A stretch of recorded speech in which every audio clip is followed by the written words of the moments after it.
Bismillahirrahmanirrahim. Assalamualaikum warahmatullahi wabarakatuh. Om Swastiastu, Namo Buddhaya, salam kebajikan. Halo teman-teman semua, sebelumnya izin memperkenalkan diri. Nama saya Indah Permaswarisya dengan NPM 215020034, Program Studi Pendidikan Ekonomi, Fakultas Keguruan dan Ilmu Pendidikan, Universitas Pasundan. Dalam kesempatan kali ini, saya akan membahas materi pedagogik yang ditujukan untuk memenuhi salah satu tugas mata kuliah pedagogik yang diampuh oleh Bapak Profesor Dr. Haji Asep Samsul Bahri MPD dan Bapak Afif Maulana Vendra SPD MPD. Baik, sebelum kita lanjut kepada materi pembahasan yang inti, alangkah baiknya kita mengenal terlebih dahulu mengenai Undang-Undang Nomor 14 Tahun 2005 mengenai guru dan dosen.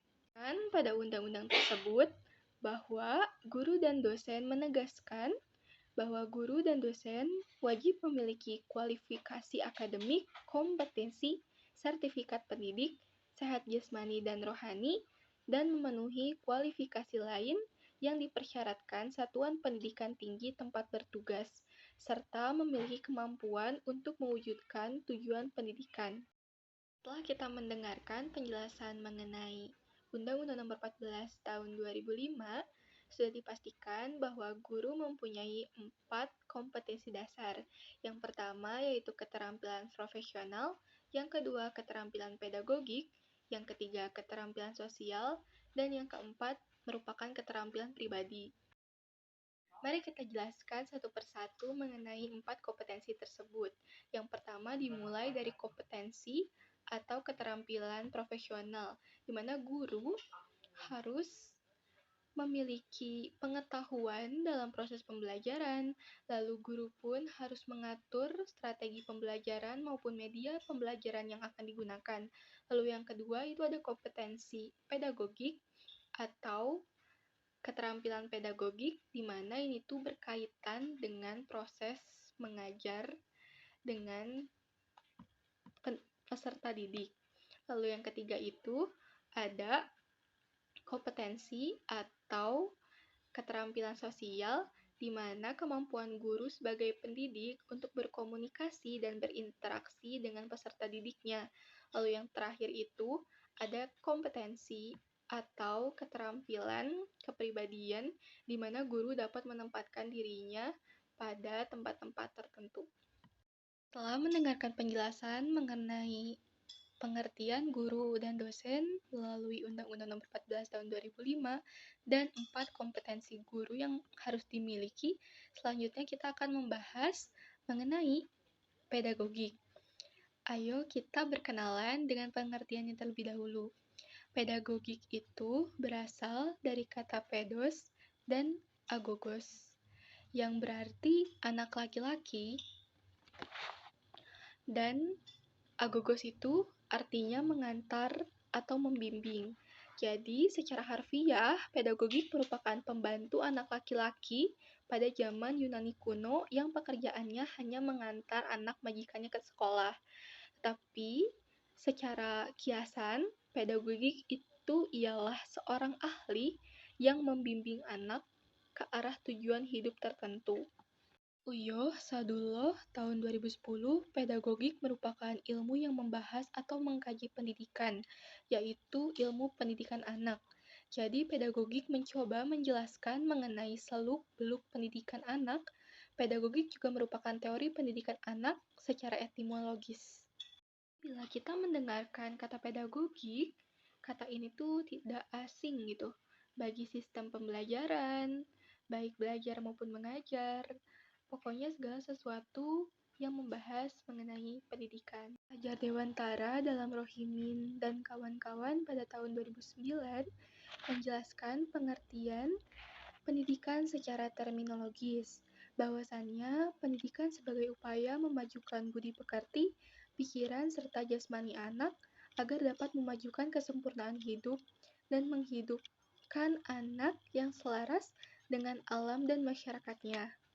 Yang kita tahu, Bapak Ki Hajar Dewantara ini pernah menanamkan tentang konsep pendidikan yang utuh, yaitu ing ngarso sung tulado, ing madya mangun karso, tuturi handayani, yang artinya di depan mampu menjadi teladan, di tengah mampu menjaga keseimbangan, dan di belakang mampu mendorong serta memotivasi peserta didik.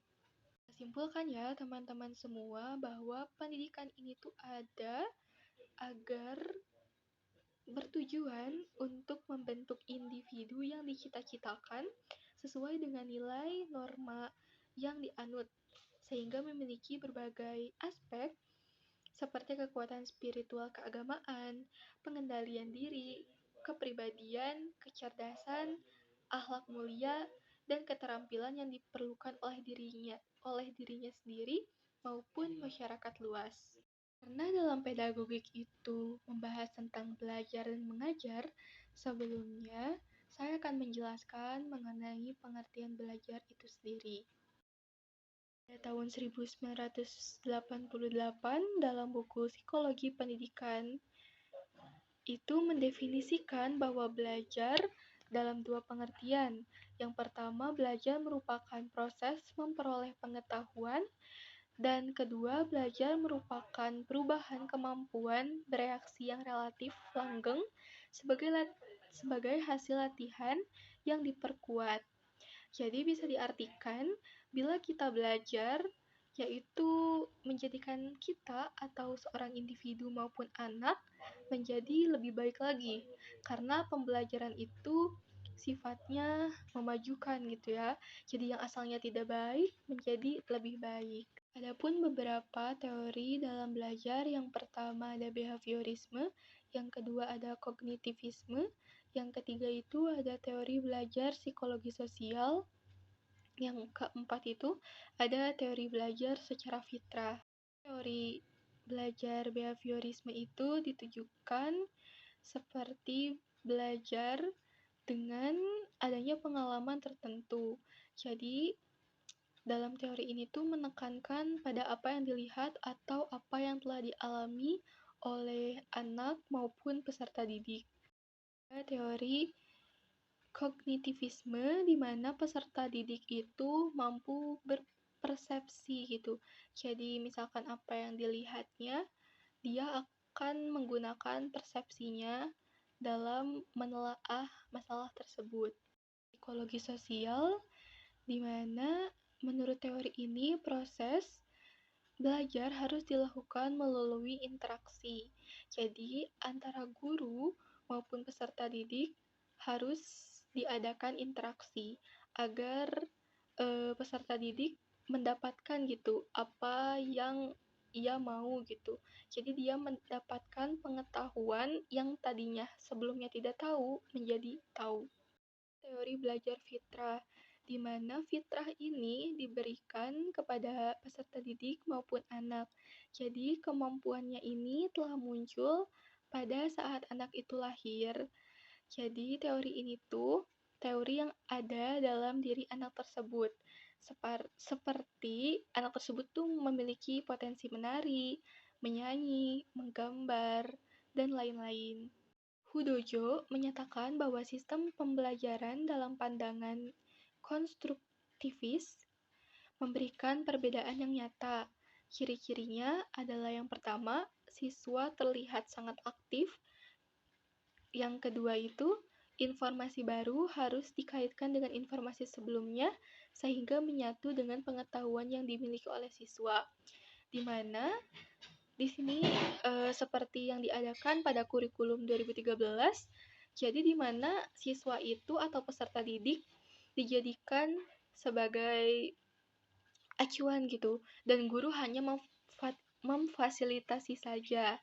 Jadi di sini siswa atau peserta didik itu diharapkan lebih aktif dan menunjukkan pengetahuannya yang nantinya bisa disaringkan dengan guru tersebut.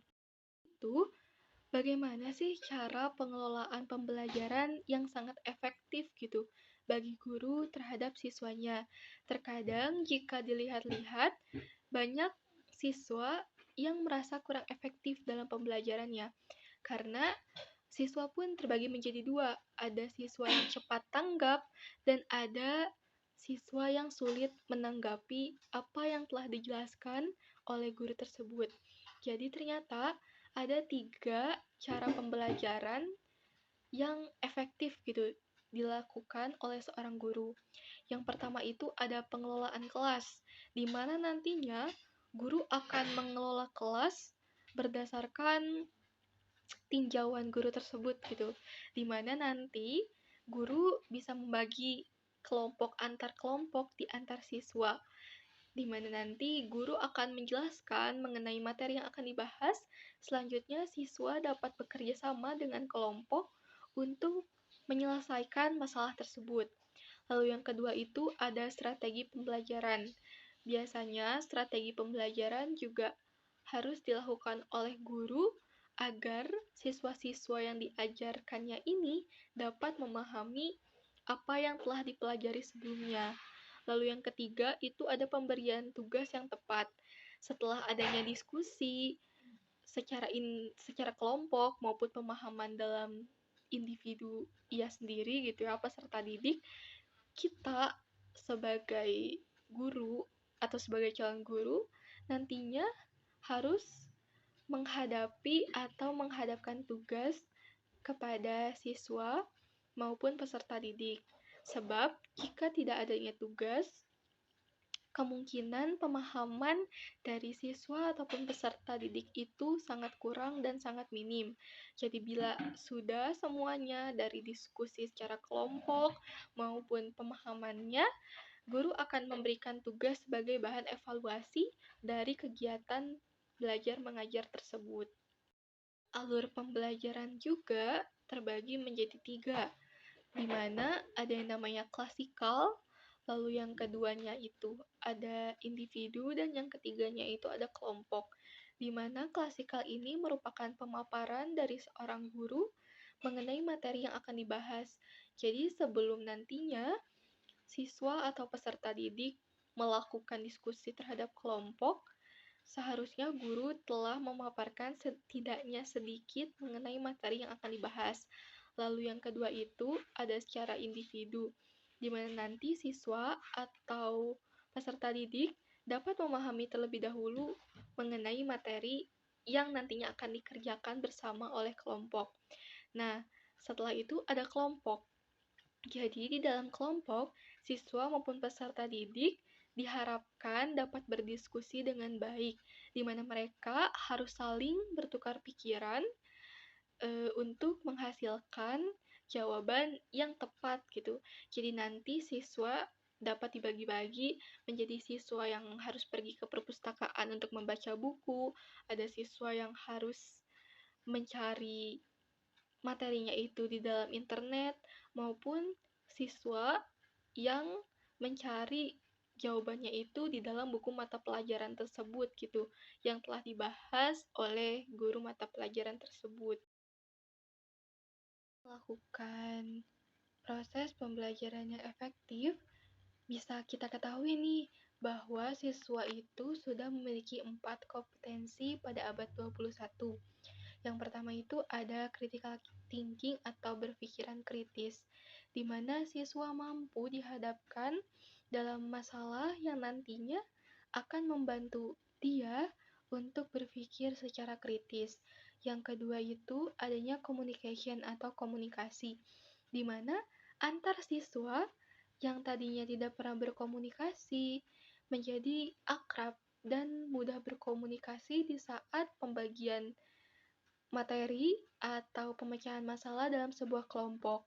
Lalu yang ketiga itu ada yang namanya collaboration atau kolaborasi, di mana siswa atau peserta didik dapat berkolaborasi dengan siswa atau peserta didik lainnya.